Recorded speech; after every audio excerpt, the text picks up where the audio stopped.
দেশের বর্তমান পরিস্থিতিতে বিএনপি সহ বাংলাদেশের গণতন্ত্রের পক্ষের দলগুলোর দৃষ্টি আকর্ষণ করে বলতে চাই, ষড়যন্ত্রকারীদের এই নৈরাজ্যের কাছে আমরা হার মানতে পারি না।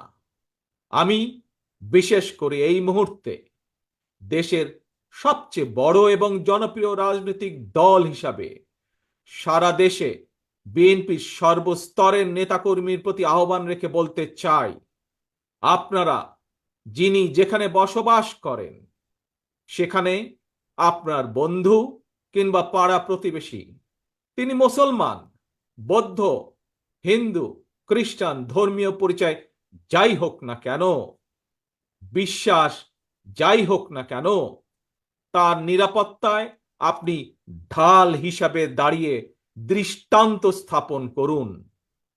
আমাদেরকে মনে রাখতে হবে, বাংলাদেশে ভূখণ্ডে বসবাসকারী প্রত্যেকটি মানুষের একটি পরিচয়, সেটি হচ্ছে আমরা বাংলাদেশী।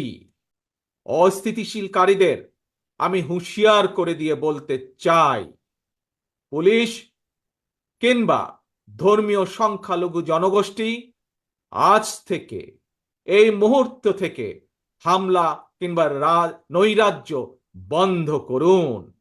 এমনকি কেউ বিএনপির নাম ব্যবহার করে কোনো অপকর্ম করতে চাইলে তাকে ধরে আইনে হাতে তুলে দিন।